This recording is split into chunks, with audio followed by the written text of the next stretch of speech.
Hello dear students, welcome back to another learning lesson in my Physio-Pulse channels. Today we will discuss about the precursor of gluconeogenesis as well as the function or importance of gluconeogenesis. In a simple, easy to understand way, you will find the clear explanations, diagram and important concepts here.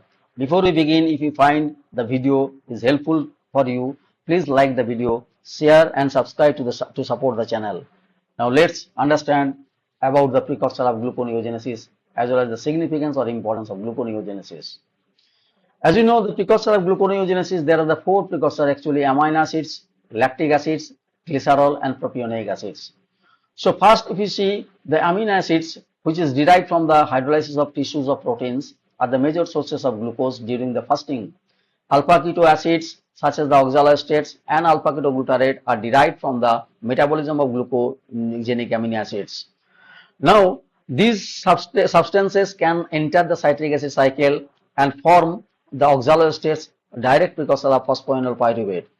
Acetyl-CoA, which is these are the compounds that give rise to the acetyl-CoA, and this acetyl-CoA cannot give rise to net synthesis of glucose.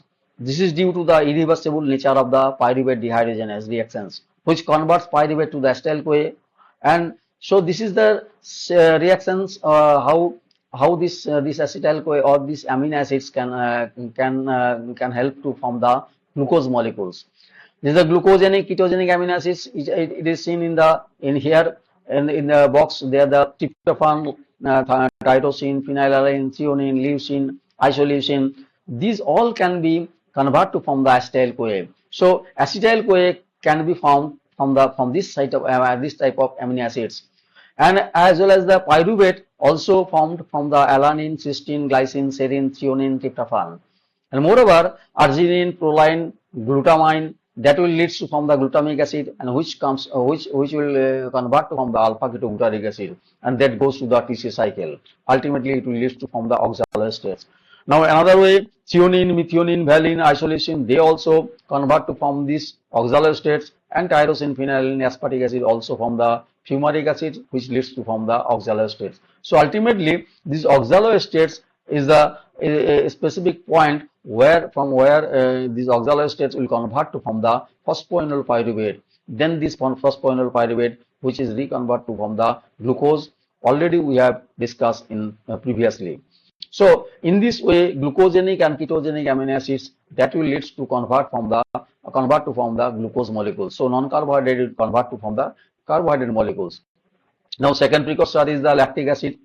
As you know, the vigorous exercise or strenuous exercise, then the skeletal muscle activity, where lactic acid is produced. So lactic acid produced due to the anaerobic glycolysis, which is passed to the liver, to the bloodstream and converted into the pyruvate.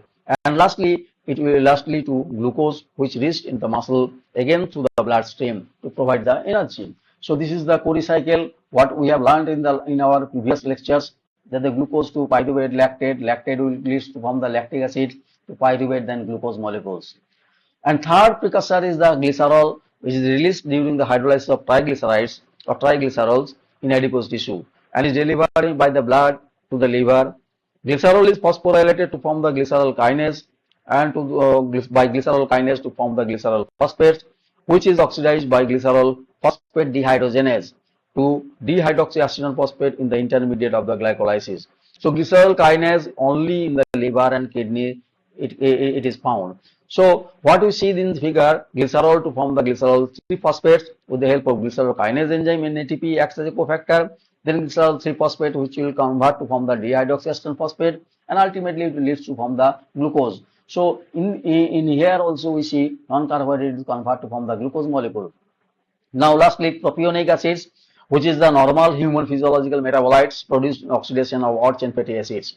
So propionic acid serves as a substrate for the hepatic gluconeogenesis via the conversion of succinyl-CoA. Even chain fatty acids can only be oxidized to acetyl-CoA, so they cannot be used in gluconeogenesis.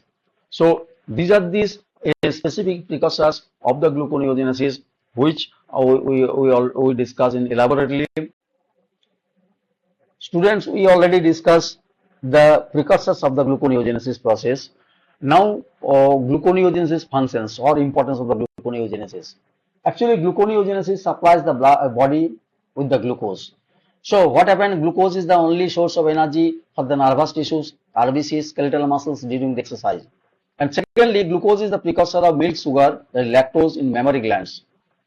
Third, glucose is important during the low carbohydrate diet or when liver glycogen is depleted. That is, the liver glycogen is depleted after 12 to 18 hours of fastings. And in case of starvation, so glucose is very much important.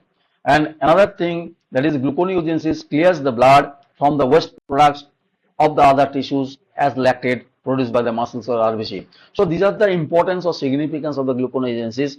Specifically, we are highlighting here that during the starvation or deprivations, then glucose is shortage in our body. So this glucose comes from the gluconeogenesis process. That is from non-carbohydrate, and that is like the amino acids, or as well as the amino acids, acetyl-CoA or glycerol, etc. What we have discussed in earlier, pyruvic acid, etc. Now, one question comes: in which kind of situation do we need the gluconeogenesis? That is very important questions is here. So the normal physiological situation between the meals and during sleep, and secondly, exercise during work, recycling of the lactate. At the time, gluconeogenesis is needed or required. And after protein rich diet, there is a glucogenic amino acids, or during starvation, like the glucogenic amino acids, or in in each and every cases, their gluconeogenesis is important. So students, if you find this video helpful, please like the video, subscribe to the channel, or turn on the notification bell so you do not miss any biology lesson. And if you have any query, any doubt, please give some comments in our comment box. And thank you for watching, and see you in the next class. So thank you.